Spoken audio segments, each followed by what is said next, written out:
Yes? Perhaps if you lost a follower or two, I prefer to travel in smaller groups. It's more intimate. Well, in that case, I'm all yours.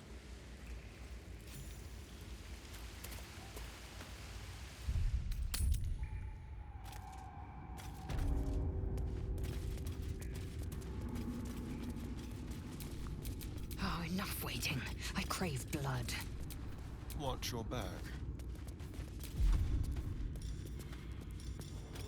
Time for discretion.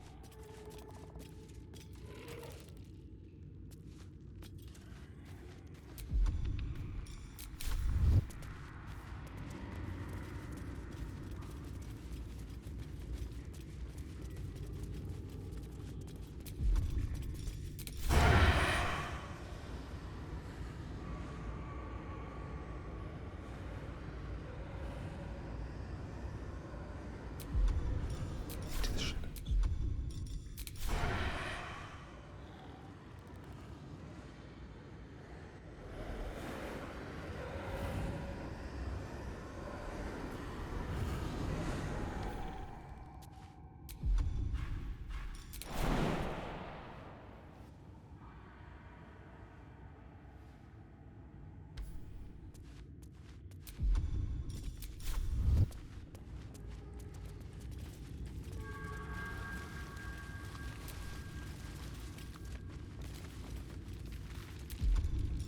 Like a wraith.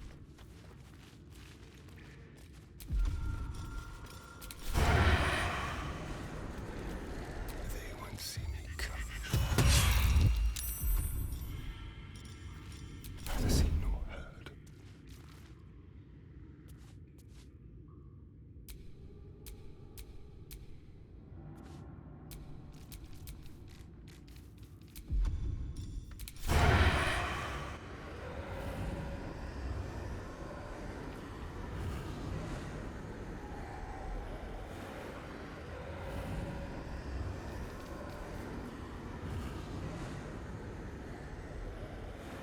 Won't know what bit him.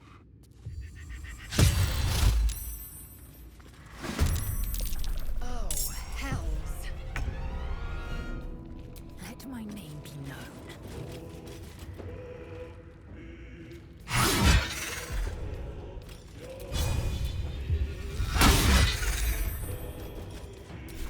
Shall we dance? Excellent.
Make way.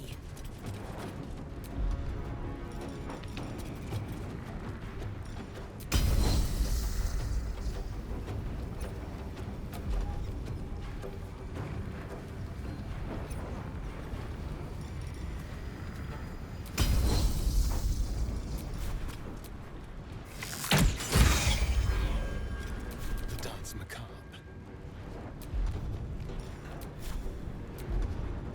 Let's have a little fun.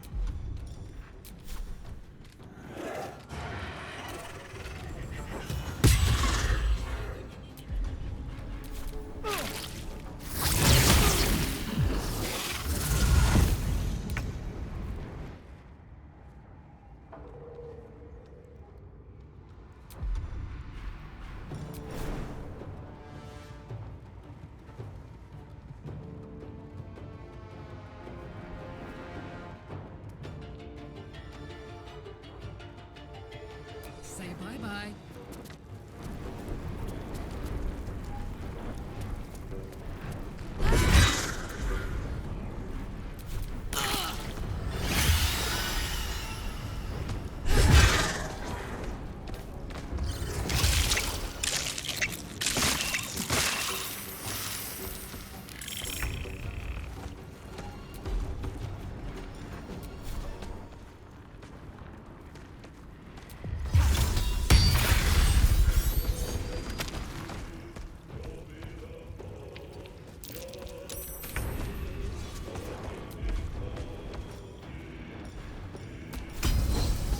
Tastes like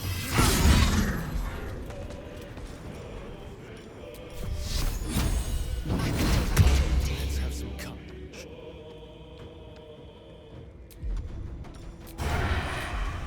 Just like old times.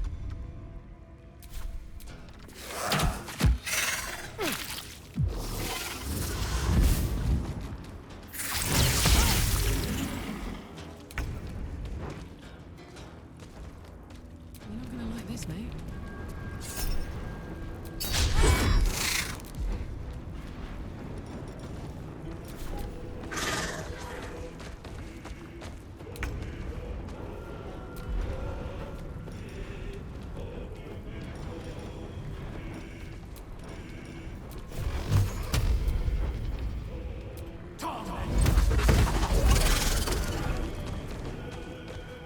With haste.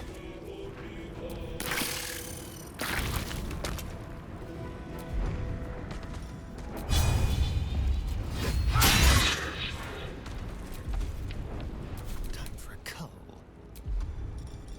Ready or not? Fuck yes. Open up.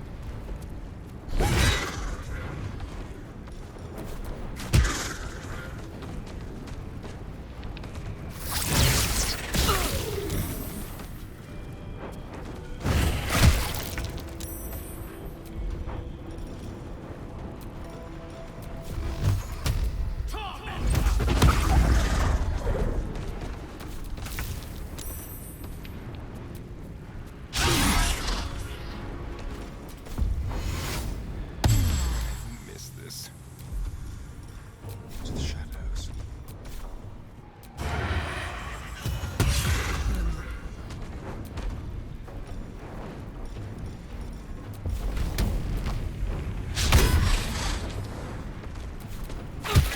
Longer like this.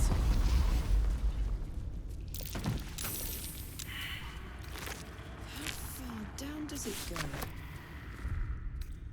Feeling fresh?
Need something? Why do you insist on exhuming the past? I was a slave. A vampire spawn. Kept by the Tsar family. Perhaps I still am. I was never able to resist their commands. But now, I've been conveniently lost. They won't ever control me again.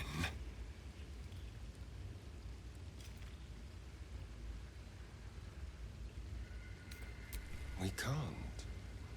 And yet I cross the threshold like moonlight through leaves. This worm is a powerful little beast, isn't it?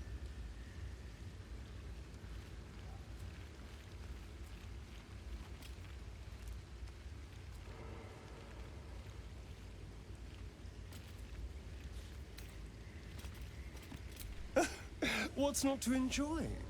I can walk in sunlight, trespass upon any home, manipulate minds.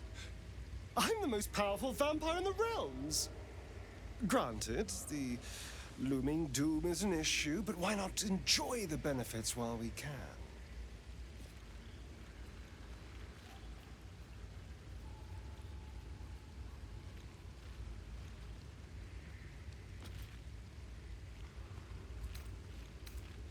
It's simple. Just find a vampire that will drink your blood and turn you into a vampire spawn. Their obedient puppet. In theory, the next step is to drink their blood. Once you've done that, you're free and a true vampire.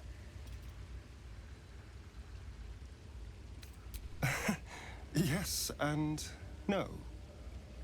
The problem is, once you're a vampire spawn, they completely control you. They have to allow you to bite them. And why would they do that? Vampires are power-hungry creatures. They won't lose a servant to create a competitor. Trust me, it doesn't happen.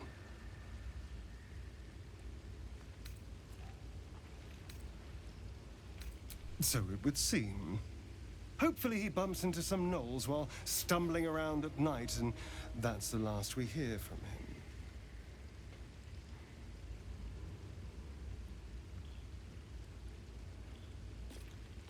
I didn't do anything.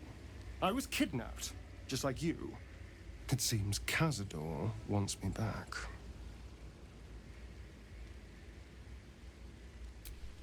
Cazador Tsar is a vampire lord in Baldur's Gate.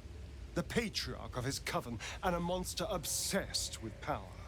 He turned me nearly 200 years ago. I became his spawn, and he became my tormentor.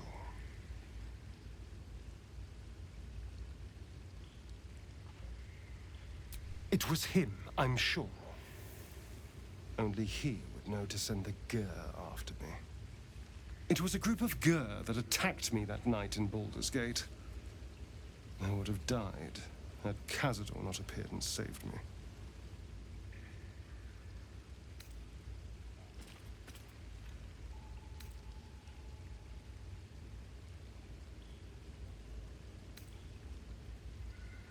I think you'll find I can.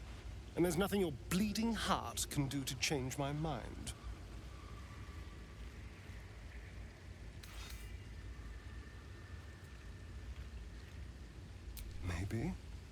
Maybe he was just drawn to the smell of blood. The point is, I have history with these barbarians. Cazador's sending a message. He's reminding me of his power. Even in the middle of nowhere, he can reach me. And he wants me back.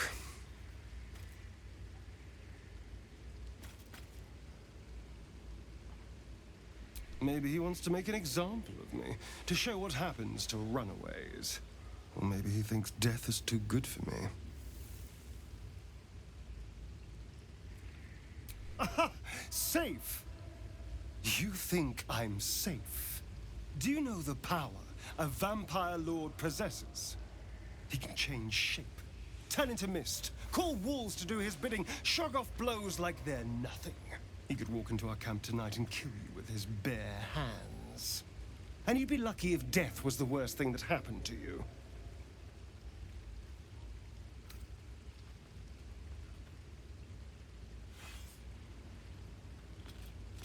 Probably not.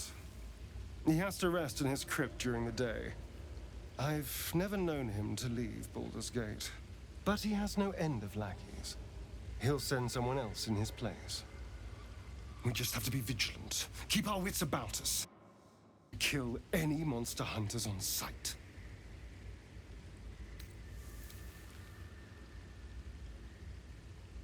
I won't lie. It's tempting. If I keep the tadpole, I risk transforming into a grotesque monster. If I lose the tadpole, Cazador has control of me, body and soul, and I return to the shadows. It's grim either way. So why not sell what's left of my soul to a devil? Better he has it than Cazador.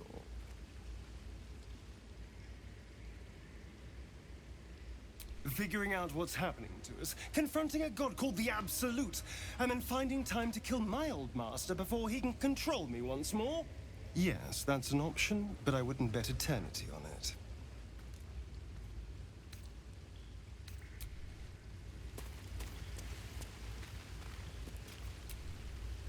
Speak.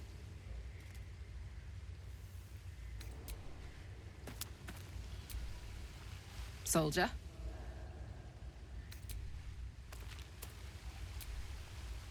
My condition likes being ignored as little as I do. I must consume another artifact. And soon.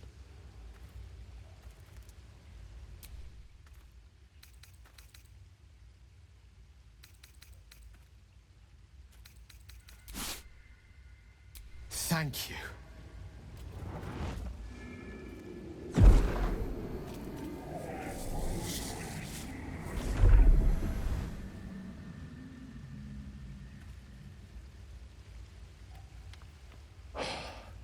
Good gods. It hardly has any effect. Oh, Mistra, have mercy on us all. Listen, I need to speak to you, to all of you. It would be unconscionable of me to remain silent. I might just be about to remedy that. You have to know who I was. You have to know who I really am. What I am is a walking shadow of the promise I once held. I'm what one might call a wizard prodigy. Who from an early age could not only control the weave, but compose it. Much like a musician or a poet. Such was my skill that it earned me the attention of the mother of magic herself. The Lady of Mysteries. The goddess Mistra. She revealed herself to me and she became my teacher. In time, she became my muse. And later, even my lover.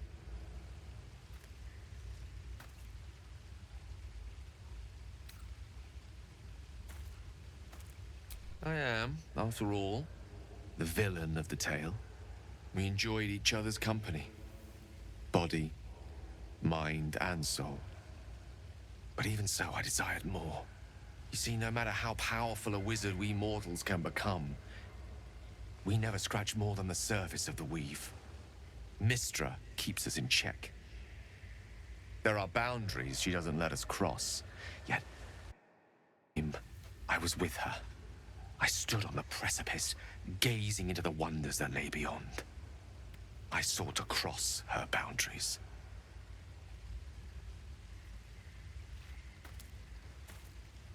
I tried to convince her.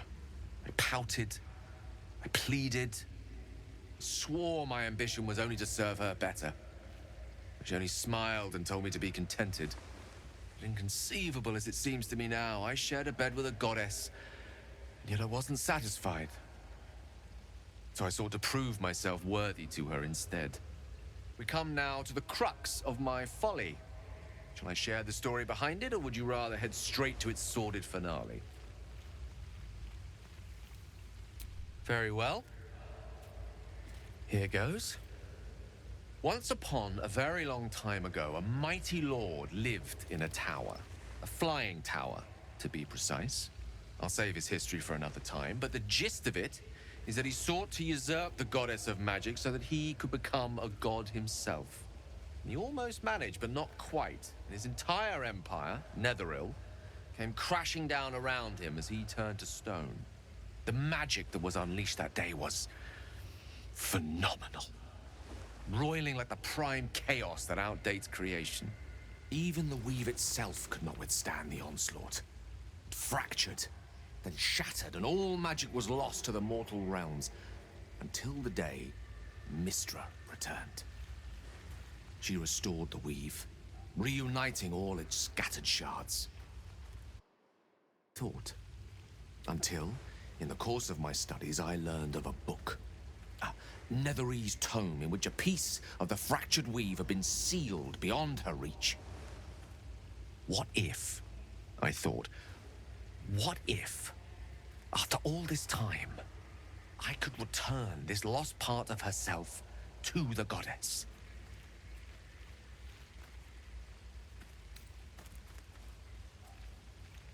You know me.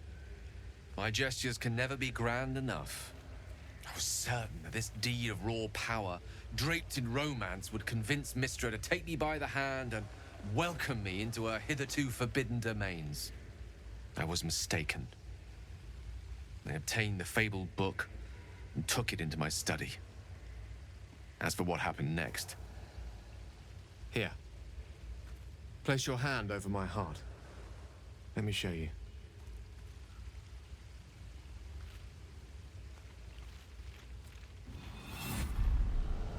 You feel the tadpole quiver as you realize Gale is letting you into the dark.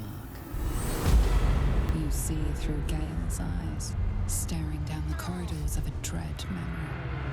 A book bound and suddenly opened. Inside there are no pages, only a swirling mass of blackest weave that pounces. Its teeth, its claws, it's unstoppable as it digs through and becomes part of you. And gods, is it ever hungry?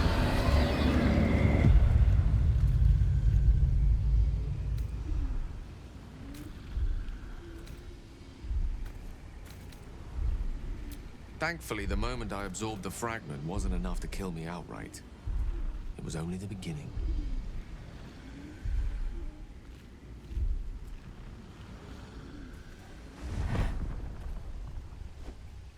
This Netherese blight, this orb, for lack of a better word, is balled up inside my chest. And it needs to be fed. As long as I absorb traces of the weave from potent enough sources, it remains quiet. Were it ever to fully destabilize, however.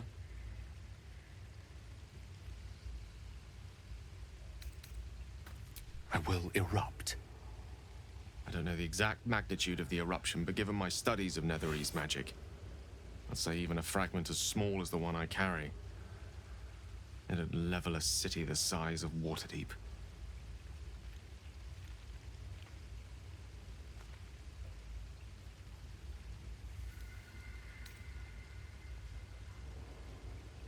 I know.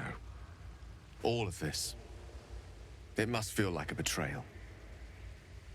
Say the word, and we'll part ways. That is a great relief. Oh, a great relief indeed. You truly are a soul that steals my own. From all my new rallied heart, I thank you. I thank you all. I understand if you stand against me. I'm humbled if you stand with me. Either way, I will do my best not to let you down. I stand at a precipice, but if you do not give up hope, neither shall I. I'll fight. I'll resist as long as I can. Now, even I am tired of the sound of my own voice. Let us venture forth. How can I help? Ah, yes. Karsus was perhaps the most powerful wizard that ever lived. The child who would be a god, the elves called him. And he tried. With a spell of his own devising, he endeavored to usurp in one fell swoop the power of the goddess of magic. Mistral, she was called then. Imagine what it must have felt like to be a god, to know yourself, to be untouchable, to be mistaken. As Karsus aimed his spell at her, she began to unravel, and with her, the entire weave. Too late did he realize what he had unleashed. It would have been the end of everything had not Mistral sacrificed herself. The goddess of magic is all magic. By dying, the entire weave was lost, and the spell that challenged a god failed. It was the end of Mistral, the end of Karsus, and the end of an entire civilization. As the child who would be a god was turned to stone, his empire came crashing down around him. The floating cities of Netheril were no more, an event that came to be known as Karsus's folly. For a spell, Mistral was reborn as Mistra. Upon her return, the weave returned with her. Now, so many centuries later, I try to follow in the footsteps of Karsus. Not to destroy Mistra, but to prove my love for her. I tried to control only a fraction of the magic that was unleashed that fateful day. I merely sought to return one tiny diamond to an imperfect crown. Gale's folly, one might call it. History, repetition. It's the way things go.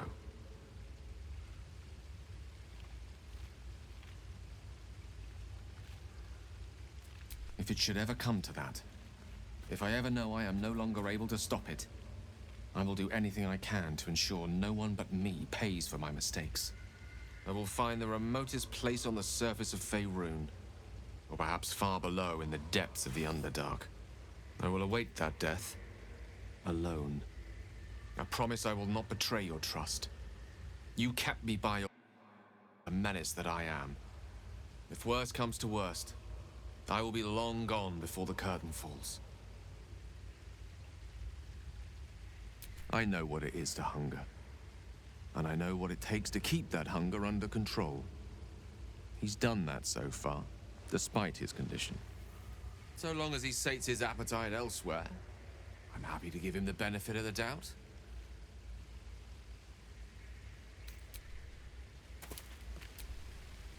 Hey, soldier. Speak.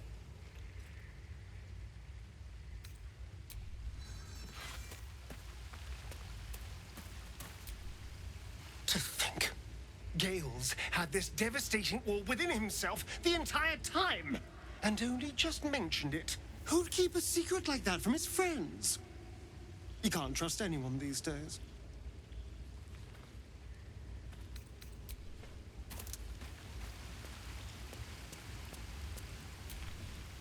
The goblins still infest the roads. As long as their leaders live, Zevlor's people are trapped.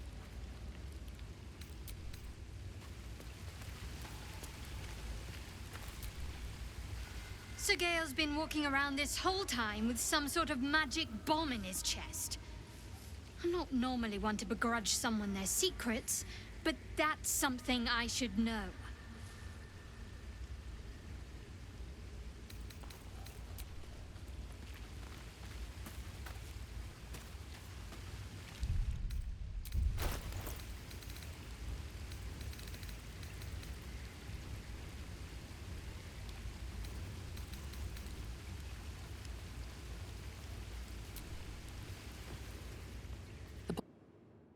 With no visible keyhole, only an oval recess in the cover's mouth.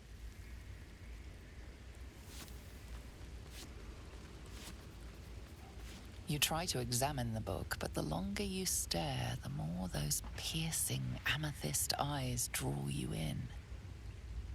Beneath the allure, you feel the faintest echo of torment. There is great power in this book, but also great suffering. Please don't open the creepy book. That looks terribly heavy. Why don't you let me carry it for you?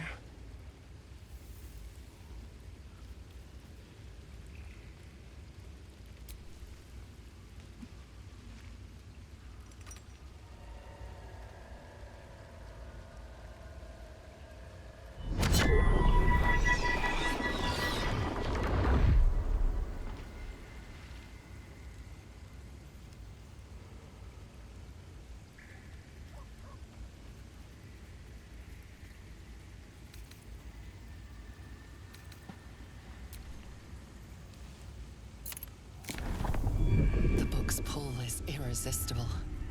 You feel changed, bettered for having opened it. Suddenly, you are capable of anything. Felling mountains, darkening suns, conversing with the dead. So much promised. But what is sought in return? Glyphs shift gently before your eyes. Words slip into your mind, onto your lips, forming words you don't understand. And something is trying to reply.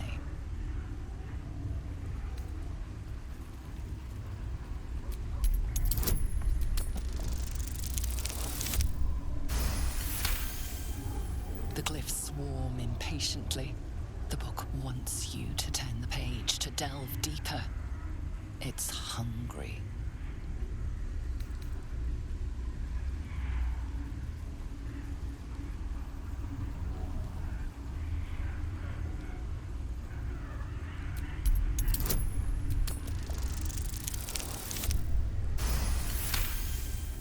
The glyphs seem to burn your inner eye, outraged at your denial. Within the pages, you feel a feral thrashing. Living magic, driven mad by what it was used for. Necromancy. The magical energy things were stolen, corrupted, and sealed in this vile book. It wants someone to share in its insanity.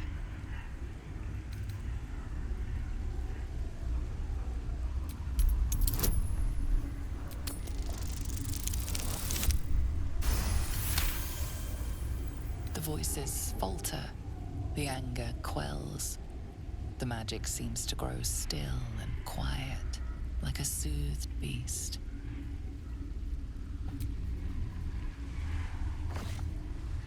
Nothing, just old parchment covered in arcane symbols. The magic sleeps. The heavy cover thumps shut with a strange finality.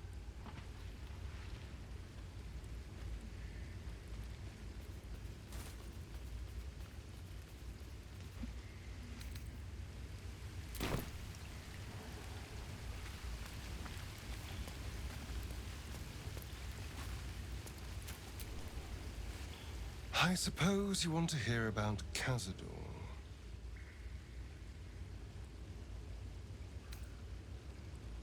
I don't want to say a damned thing, but that won't do anyone any good.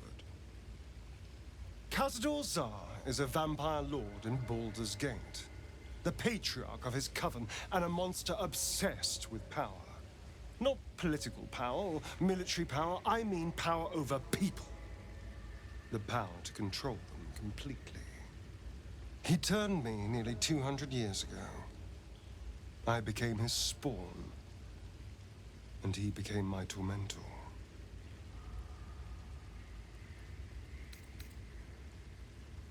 He had me go out into Baldur's Gate to fetch him the most beautiful souls I could find. It was a fun little ritual of his. I'd bring them back, and he'd ask if I wanted to dine with him. And if I said yes, he'd serve me a dead, putrid rat. Of course, if I said no, he'd have me flayed. Hard to say which was worse.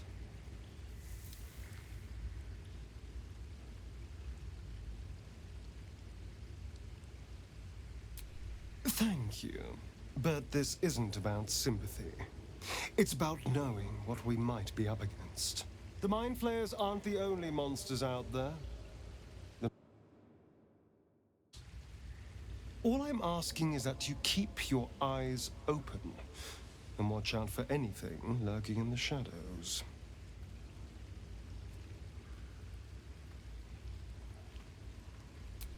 What more could I ask? Now, is that all?